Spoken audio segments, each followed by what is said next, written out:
Hello, my friends, and welcome back. Thank you very much for being with me again today. What is the correct procedure? What is the right procedure if someone violates your territory or your airspace?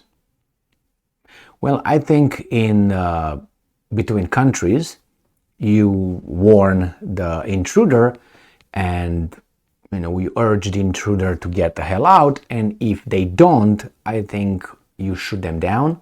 I think that's the procedure. I might be wrong, but I think that's how it goes. And after that, you make a complaint, you submit a complaint to the United Nations. You can't allow that plane to go in your airspace and you don't know what's going to do after that. That's why it's your airspace and not their airspace. And they would do the same thing to you. Or imagine what would you do if someone enters your property, comes over your property? Well, if you don't want that person in your property, you say, all right, you're trespassing, I would like you to leave. Now, if that person doesn't want to leave, you have a few methods of making that person maybe stay longer. Or maybe, have that person leave. You can call the police. You can warn the trespasser that you're going to do this if he's going to continue to stay over there, and so on. So there's many methods, but none of them is like don't do anything about it. You got to do something, and then, you make a complaint if he leaves, if he comes back again.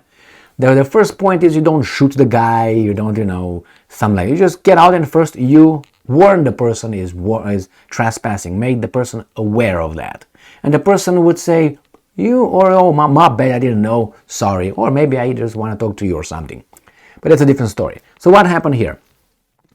What do you think would happen if, let's say, a Russian spy plane or reconnaissance plane would enter or violate the US airspace? What do you think would happen? Let's say 30 times.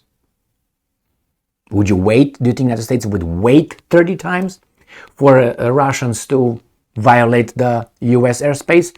No, they would not, for good reason, right?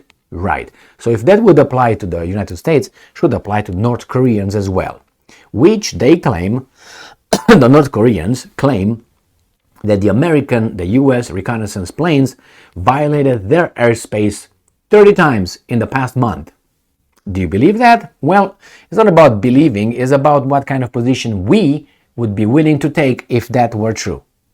I mean, I would obviously condemn that. Would you? Or wouldn't you?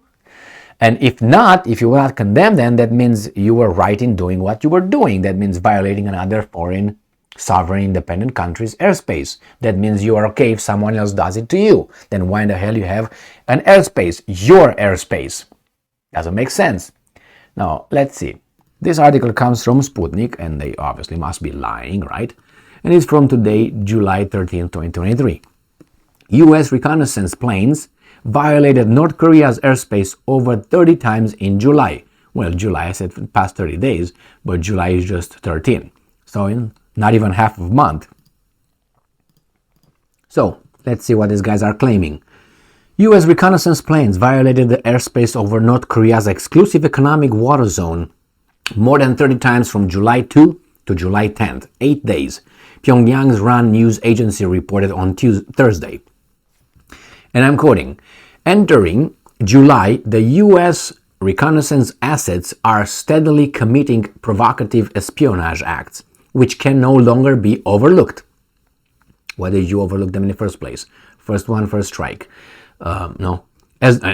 First and last strike. As a result, the military tensions on the Korean peninsula are inching close to the worst crisis. Aerial reconnaissance means of the U.S. forces illegally intruded into the economic water zone where the sovereignty of the DPRK, North Korea, is exercised more than 30 times between July 2 and 10. End quote.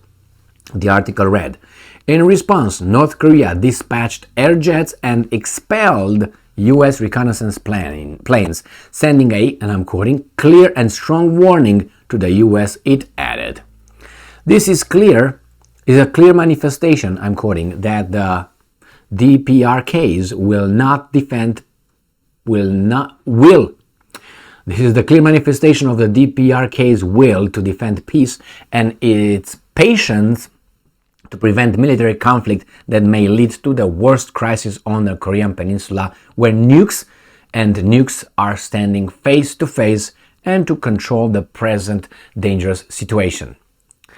The news agency's military correspondent wrote, earlier in the week, Kim Yo-jong, Deputy Department Director of the ruling Workers' Party of Korea and sister of the country's leader, said that a U.S. reconnaissance plane entered the airspace above North Korea's economic zone.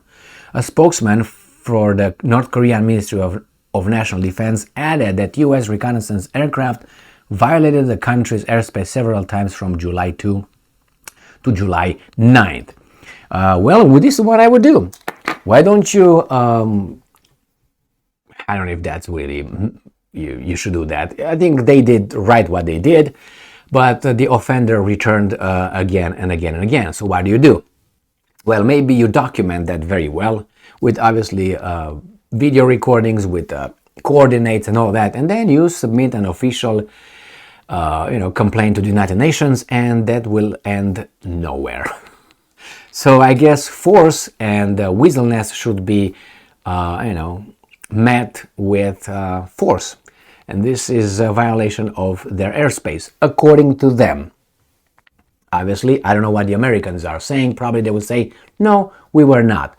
Next time probably, or if they're going to be next time, possibly the North Koreans will shoot down this airplane, and then they will show the wreckage if they show it, and they will have everything on camera and say, see, this guy was on our territorial waters, the economic zone, violated our airspace and all that. But it will still not mean anything, because the other guys will say, no, we were not, and we're going to do this and we're going to do that. With those guys, you can't hit us, you're going to hit them, which is Japan and South Korea. Not us. We're just going to fight you with them, like we fight the Russians with the Ukrainians.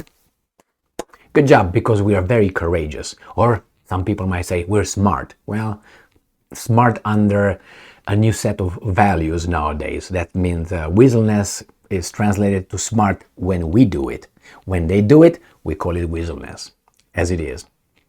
Unbelievable. And these guys write articles, these guys are experts, analysts, they show up at all kind of panels on mainstream media. They're politicians, they have a lot of influence and power, and they think like that. And then we wonder why we just have the cycle of civilization going down and up, going down and around.